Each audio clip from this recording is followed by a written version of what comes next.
Es imperativo que la mujer deje de ser el objeto vistoso que pasea sus formas para despertar los sentidos de los hombres. Tenemos otra misión más noble que cumplir. A ustedes, mujeres, me dirijo, que pasan indiferentes a esta cruzada de redención. Hemos de servir para algo más que solamente el amor. La mujer tiene que dejar de ser un adorno en la sociedad para convertirse en un elemento activo de progreso. La vida pública no es patrimonio exclusivo de los hombres. Nosotras también tenemos un rol que cumplir.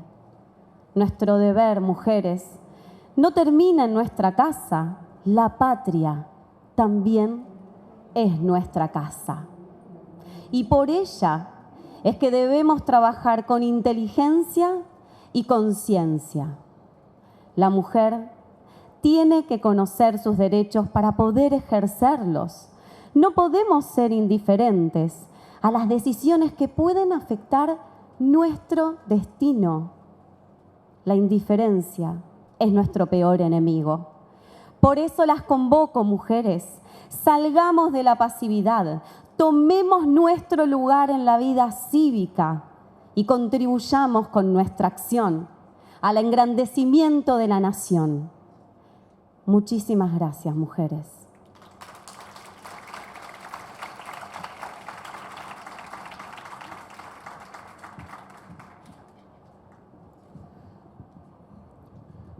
Buenas noches.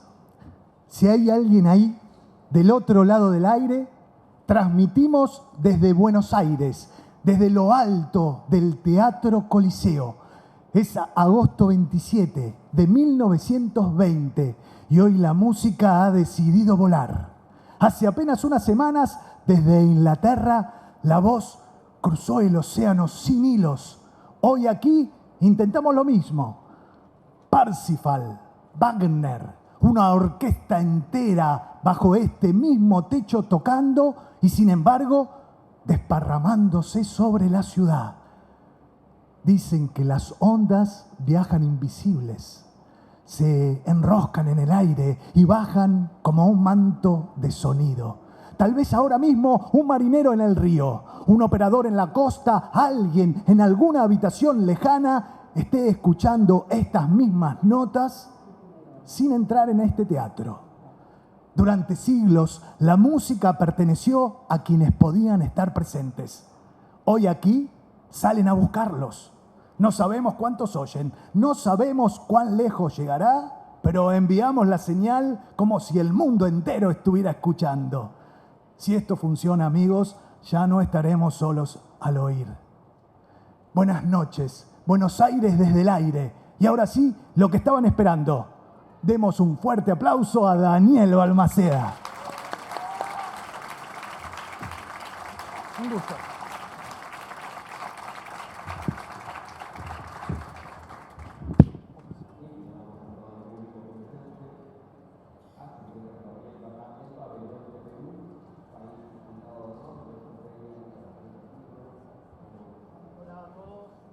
Muchas gracias por acompañarnos en la presentación de este libro, por supuesto, de parte de uno de los locos de la azotea y también de Julieta Lanteri, que decidieron acompañarnos, porque ellos tienen mucho que ver con el comienzo de lo que plantea este libro, un paseo por los años locos de la Argentina, por los años 20.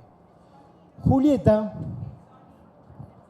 el sonido, bueno, Julieta se puso en un banquito en Diagonal Norte y Florida y dio un discurso para 200 hombres hablando de los derechos de la mujer. Claro, los señores la miraban y no entendían muy bien si esos derechos a ellos les incumbía, pero Julieta lo que quería era que la votaran. Era candidata a diputado. No existía la palabra diputada, entonces era candidata a diputado. No podía votar, pero podía ser elegida. No le fue tan bien en la elección. Ella iba con su banquito por toda la ciudad de Buenos Aires, iba a Parque Lezama, iba a Liniers, iba a Caballito, se quedaba en el centro de la ciudad, siempre presentando sus sus ideas y enfrentada a las otras feministas. No todas remaban hacia el mismo lado. Por ejemplo, Alicia Moró tomó otro camino, decidió hacer una elección paralela. Solo votábamos los señores en aquel tiempo y las chicas decidieron que al lado de las mesas de votación de los hombres, ellas iban a estar instaladas con una urna, una caja de zapatos o una caja de sombreros, a donde las chicas podían dejar su voto. Juntaron 4.000 votos y ganó Juan B. Justo esa elección. Alicia Moró todavía no lo conocía. Es más, Juan B. Justo no estaba de acuerdo con los derechos de las mujeres y ganó. Y después tuvimos a uno de los locos de la azotea, uno de los presentadores que tuvo la primera transmisión de radio en 1920. ¿Inventamos nosotros la radio? Hubo algunos otros ensayos en el mundo. Lo que sí hicimos es lograr que la transmisión fuera constante todos los días en determinados horarios. En eso sí cambió la radio para siempre.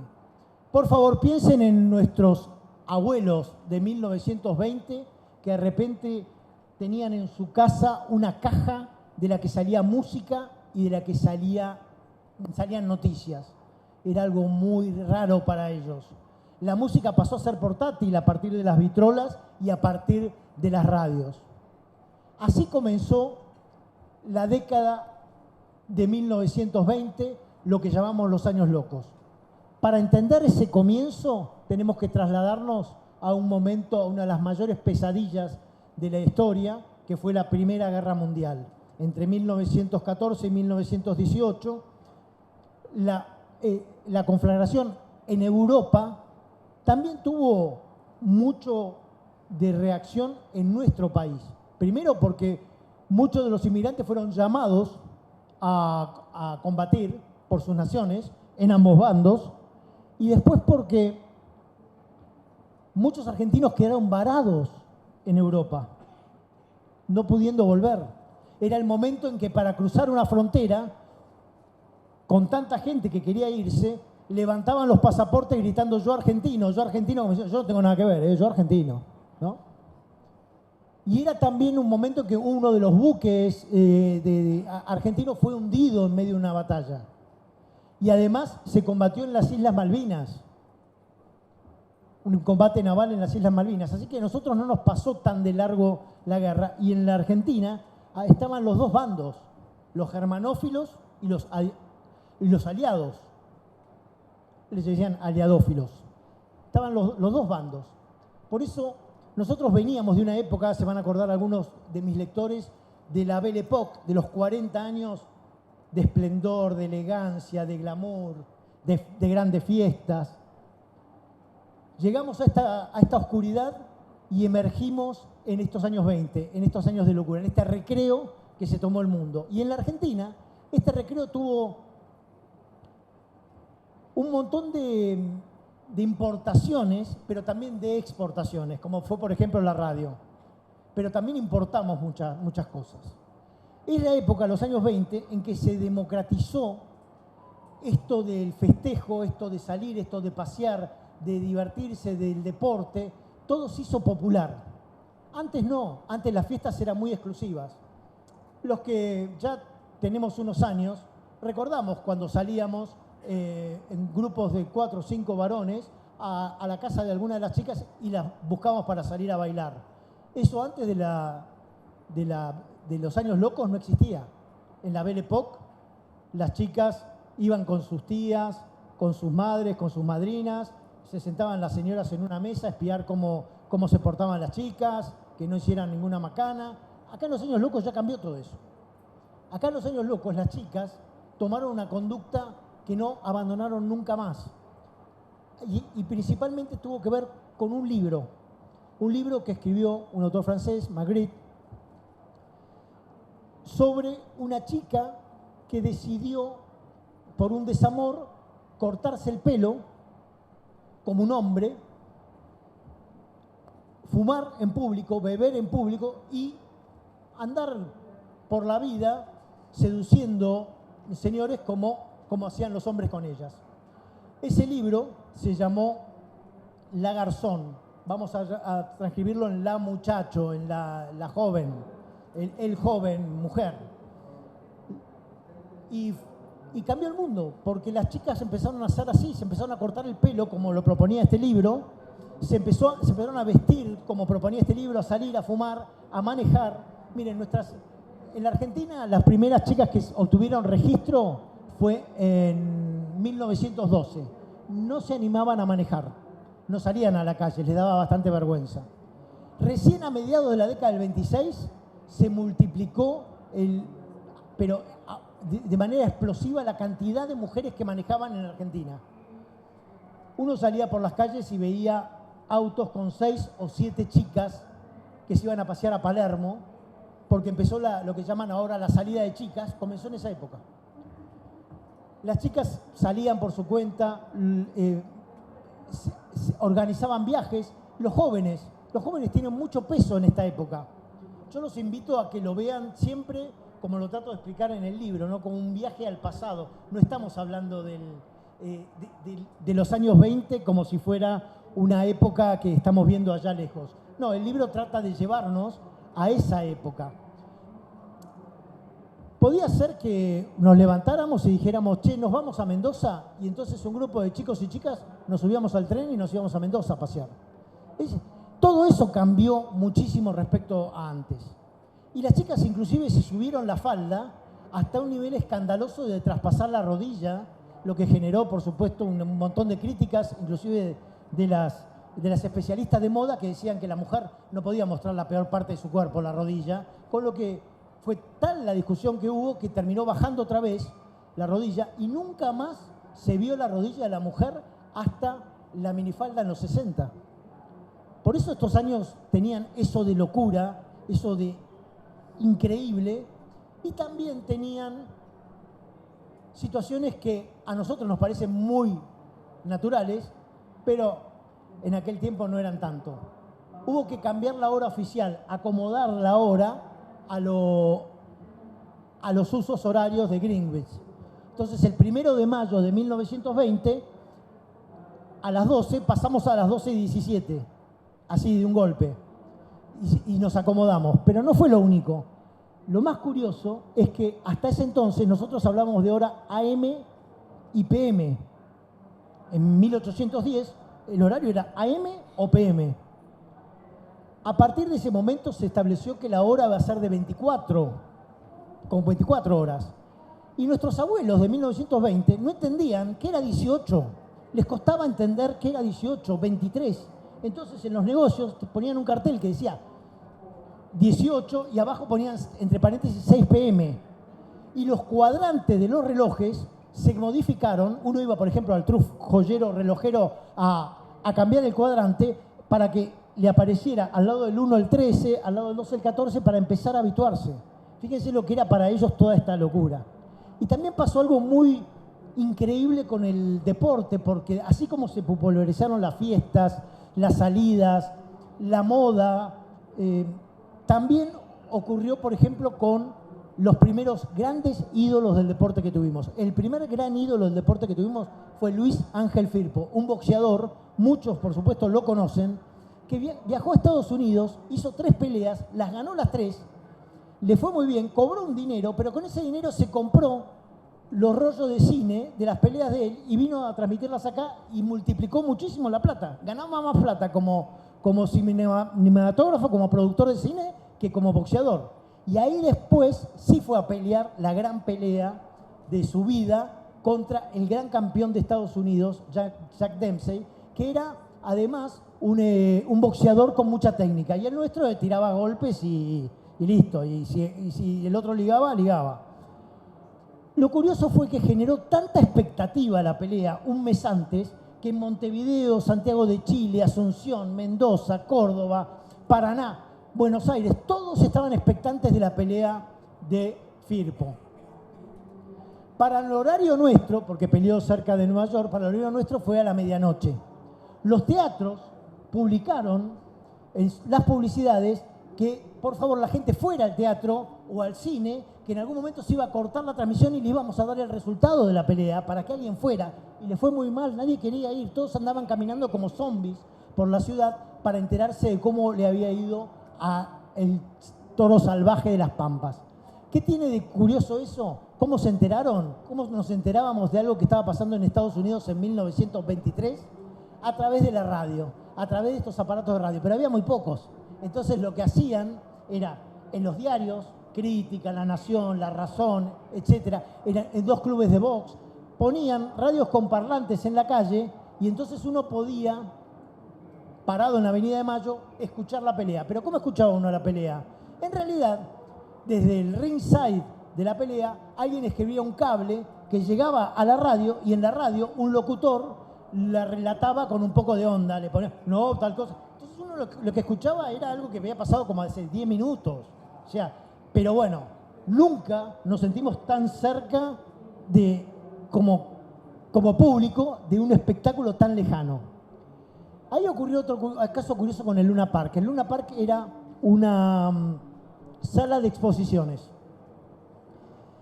Y estaban donde hoy está el Obelisco. En el Luna Park se hizo una exposición de aparatos de radio en esa época, justo para la semana de la pelea de Firpo. Y lo que hizo el dueño del Luna Park es, vamos a abrir el Luna Park para que la gente vea cómo funcionan los aparatos de radio y los compren. Y a partir de la función de esta noche, fue tanta la gente que entró al Luna Park a escuchar los aparatos que el dueño dijo, no hagamos más exposiciones, pongamos un ring en el medio y que se peleen, que ganamos más plata. Así nació el Luna Park como espacio de box. Y también en ese mismo año, en el 23, se construyó el edificio Barolo, el más alto de aquel tiempo, ¿no? Luis Barolo era un empresario textil muy, muy reconocido, multimillonario, muy fanático del tenis, que decidió que como en Europa se jugaba la Copa Davis y a nosotros no nos invitaban, armar una Copa Davis sudamericana, así que financiaba a los tenistas, era una persona muy generosa con los deportistas, pero decidió hacer ese gran edificio que jamás vio porque murió antes de que se terminara la construcción. Finalmente, el Barolo terminó siendo considerado una construcción que vincula sus pisos con la Divina Comedia. Yo les puedo asegurar que en la época del arquitecto Palanti y de Barolo jamás se les ocurrió pensar en eso. Recién en los años 60, 70, un arquitecto consideró que todo tenía que ver con la Divina Comedia, pero la realidad es que jamás a Barolo se le ocurrió que tenía que hacer la Divina Comedia en el edificio. Yo sé que son historias que ya están muy multiplicadas y que es muy difícil de erradicar, pero esa es la realidad. Decía que la mujer manejaba, y manejaba mucho, y existían las academias de mujeres, que justamente uno iba a aprender a manejar con mujeres, y también las revistas del Automóvil Club o las del Touring Club sacaban notas sobre cómo nosotros les teníamos que enseñar a ustedes, a las chicas, a manejar. Y nos explicaban, mirá que las mujeres no son muy pacientes, tenés que, ¿no? ¿Cómo las tenemos que tratar? Que suelte, decirle que suelte despacito el embrague, ¿no? Bueno, así empezó todo el tema de la mujer manejando. Y también fue tal el éxito de la mujer manejando que empezaron a salir en las revistas como Para Ti decime cómo sos y te digo qué color de auto tenés que tener, o decime cómo es tu personalidad para el color del tapizado, e inclusive aparecían las publicidades de aceite diciendo, vos que sos una chica tal y tal, tenés que usar tal aceite. O sea, realmente apareció un marco de promoción y de publicidad dedicado específicamente a la mujer como nunca antes. Y además es una época donde, como andábamos de festejo en festejo, también empezamos a recibir muchos visitantes ilustres. Hay un momento que parece de película, que es cuando llegó el príncipe de Gales a Buenos Aires en 1925. Lo recibió el presidente Marcelo T. Alvear en la Casa Rosada y después se fueron por Avenida de Mayo, Entre Ríos, Callao, Alvear porque iba al Palacio Ortiz Basualdo, que hoy es la sede de la Embajada Francesa. Los balcones de Callao y de Alvear estaban completamente cubiertos de mujeres jóvenes que le tiraban flores. Las crónicas de los diarios de esos días te hablan de esa situación absolutamente mágica. Mujeres y mujeres y mujeres. Y las notas sociales, donde decía quién se casaba, quién había ido al casamiento, etcétera, también contaban, van a tomar el té a la casa de tal, porque va a pasar el príncipe de Gales, tales chicas, tales... Bueno, cantidad de chicas. Y el príncipe de Gales era un soltero que veía con mucho entusiasmo todo este fervor de las chicas.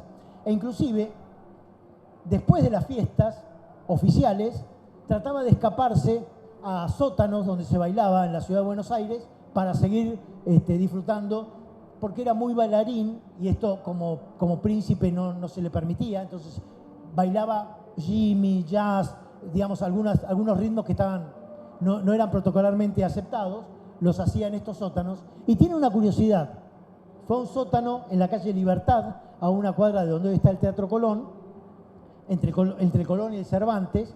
Fue a bailar con un grupo de amigos y se hizo muy, pero muy amigo de un estadounidense que se llamaba Benjamin Toh, y de él y de la mujer. Lo curioso es que muchos años después conoció en la casa de Benjamin Toh en Inglaterra a Wally Simpson. O sea que los que le presentaron a Wally Simpson al príncipe de Gales los conoció acá en Argentina. Bien que nosotros los argentinos siempre tenemos que ver con todo. Me acuerdo cuando Fontana Rosa contaba el cuento de que el Apolo 11 no arrancaba y que llamaron a un técnico argentino que abrió el capó del Apolo 11 y le decía, dale arranque ahora, ¿no? Siempre estamos en todas nosotros. Bueno, ahí también con el príncipe ligamos algo. Y también él tocaba el ukelele, fue a la casa de Victoria Ocampo en un momento, en una actividad así muy personal, fuera del protocolo, y también estuvo con Gardel, pero en esas situaciones fue en un campo muy curioso porque solo fueron los hombres al campo, ahí no había chicas, pero le querían enseñar a bailar chamamé, zambas, etcétera, y entonces eran todos hombres bailando entre ellos con el príncipe para que aprendiera, y los paisanos miraban desde la ventana y les parecía muy raro que un ministro esté bailando con el príncipe, bailando chamamé. Bueno, fue un visitante muy importante, estuvo mucho tiempo con nosotros y estuvo antecedido por otro visitante muy importante que fue nada menos que Albert Einstein. Albert Einstein ya había creado la teoría de la relatividad y vino a hablar de la relatividad a los argentinos en Buenos Aires, en Córdoba, en Santa Fe.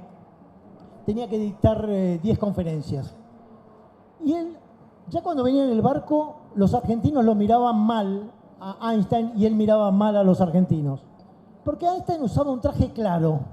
Iba a comer a la noche, donde todos estaban de elegante smoking o frac, y él estaba con un trajecito claro y zapatillas. Y no solo estaba con un trajecito claro y zapatillas, sino que además estaba todo despeinado. Vieron que Einstein siempre... Cuando nosotros pensamos en el científico loco, en el estereotipo del científico loco, es por Einstein precisamente. Así que ya empezó a haber ahí una relación complicada. Y cuando dio sus charlas, lo que él advertía era que nadie le entendía nada. Por las preguntas que le hacían, se da cuenta que nadie entendía nada de lo que él hablaba. Así que le pareció un viaje olvidable, aunque en Montevideo la pasó muy bien y dijo, no, esta ciudad no son tan snobs como los argentinos. Esa visita de Einstein a la Argentina terminó en una reunión en la Asociación Cristiana de Jóvenes en Paseo Colón, que daba, en una comida con los estudiantes de ingeniería. Y los estudiantes de ingeniería agarraron una guitarra, un piano y se pusieron a tocar, y él pidió un violín y estuvo tocando como una banda con este grupo de estudiantes, hasta que alguno empezó a tirar un pancito. Vieron los chicos como éramos, porque algunos no son los de ahora, todos. Un pancito, una amiga, se armó una guerra, ligó un panazo y empezó también él a participar en la guerra. Así que el mayor recuerdo que se llevó de acá es la guerra de los panes y estar con los chicos tocando el violín. Bueno, otro de los casos rarísimos de la época llegó el primer avión que había salido desde España y llegó a la Argentina, a Buenos Aires. Por supuesto con varias escalas, pero nunca alguien que se subió a un avión en España había cruzado el Atlántico. Así que fue la llegada de los 4 que iban en el avión, uno era el hermano de Franco, el español, era el comandante del vuelo, Ramón Franco. La llegada de ellos fue algo que era como la Beatlemanía, porque cuando bajaron del avión y estaban en Dársena, a un ministro le rompieron todo el saco porque la gente se tiraba para tratar de agarrarlos. Fueron al día siguiente a la catedral y a uno le dislocaron un brazo porque la gente se pasaba de euforia. Bueno, tanto entusiasmo teníamos que finalmente, para quedar bien con el pueblo, logramos que España nos regalara el avión, que hoy está en el Museo del Transporte en Luján. Y estos 4 estaban furiosos porque habían llegado en el avión y se querían ir en el avión. Y terminaron yéndose a un barco y perdiendo el avión con el que habían hecho la mayor hazaña de su tiempo. Bueno, estas fueron las 3 visitas más importantes, pero hubo muchísimas más, muy curiosas. Y después en el campo local, nosotros hacíamos cosas muy raras. Por ejemplo, hubo una campaña para erradicar las moscas, ¿no? Porque Buenos Aires no era muy higiénica.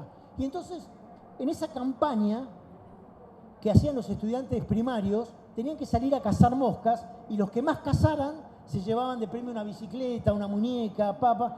Y entonces toda la familia ayudaba y llegaban a los lugares de recolección con bidones, con baldes, con latas llenas y llenas de moscas. Se juntaron alrededor de 40 toneladas de moscas, porque los chicos participaban todos. Tan bueno estuvo, había en la calle los carteles decían, mate una mosca, se lo pide la Liga de Madres, ¿no? Buenos Aires inundada con esos carteles y todos los chicos cazando moscas. Bueno, justamente lo que hizo Cortázar, que en ese momento era chico, era tachar en un cartel y poner mate una madre, se lo piden las moscas. Bueno, lo contó él. Bueno, esa campaña fue increíble y duró 8 años, porque era tan exitosa que duró 8 años. Otra de las campañas de aquella época, en el verano del 26, era que los hombres pudiéramos andar sin saco. Se decía en mangas de camisa. Nunca hasta ese momento a un hombre por el centro, vestido de traje, se le ocurría sacarse el saco y ponérselo en la manga y caminar. Y el diario Crítica comenzó esa campaña haciendo que un joven, al lado de una joven, no se conocían ellos, caminaran por Florida, él con el saco en la mano y recogiendo las reacciones de la gente en esa caminata. Bueno, eso hizo que muchos empezaran a sumar a la campaña y empezó a ver por Buenos Aires gente caminando por Avenida de Mayo en manga de camisa con el saco. Así que esa fue una buena campaña del diario Crítica. Hay una en que no le fue tan bien. Hicieron una campaña para terminar con los cuidacoches. Me parece que no lo lograron, ¿no? Pero lo que decían es, ¿cómo es posible que yo, que pago los impuestos, estacione en medio de la calle y le tenga que dar plata a un señor que si no le doy la plata me raya el auto? Años, 2 o 3 años se pasó Crítica con el tema de los cuidacoches, en contra de los cuidacoches y los cuidacoches, y como ya sabemos, terminó Crítica antes que los cuidacoches. Y otras de las campañas también, una de La Razón fue muy linda, muy simpática, porque hicieron que los estudiantes votaran cuál era el ave de la patria y cuál era el árbol patrio. Cuando nosotros decimos que el hornero es el ave de nuestra patria, estamos orgullosos del hornero, es porque los chicos del primario lo eligieron por encima en una votación por encima del cóndor y de tantas aves. Y lo mismo ocurrió con el ombú. Ganó el ombú, primero iba ganando el pino porque San Lorenzo escribió en el pino de San Lorenzo. Había un par de árboles que estaban bastante bien, pero ganó el ombú, que no es un árbol, es un arbusto, pero bueno, no importa. Nuestro árbol es un arbusto, no importa. Bueno, así que, ¿y por qué ganó el ombú? Porque los chicos estaban acostumbrados en la escuela a recitar el verso La Pampa tiene el ombú, y entonces dijeron, bueno, voto por el ombú, voto por el ombú. Ganó el ombú. Y otra de las situaciones insólitas de aquel tiempo tuvo que ver con una noche, la noche previa a la elección para reemplazar a Marcelo T. Alvear. Marcelo T. Alvear fue presidente entre 1922 y 1928. Había que votar al sucesor. En la noche previa, en un bar de Avenida de Mayo, entró una mujer que fue noticia en los diarios al día siguiente. Porque los diarios decían, en un bar de Avenida de Mayo tomó café una mujer vestida de amazona. Estaba con pantalones. Lo que pasa es que les parecía a todos tan ridículo decir, ¿cómo una mujer y pantalones? No puede. Entonces está vestida de amazona. La insultaron, la abucharon, hombres y mujeres. A la mujer se tuvo que levantar e irse mientras la seguían insultando en la calle. Nadie supo el nombre. Hay fotos de ella, pero nadie supo cómo se llamaba. Pero se atrevió a andar con pantalones en un lugar público. Estamos hablando de 1928, para que se entienda lo que significaba para los hombres que una mujer usara pantalones. De hecho, cuando se burlaban de Lanteri, decían, a Julieta Lanteri, lo único que le falta es usar pantalones. ¿No? Porque si se presenta diputado, si pretende hablar con hombres, si pretende que las mujeres estudien y todo, bueno, lo único que le falta es usar pantalones.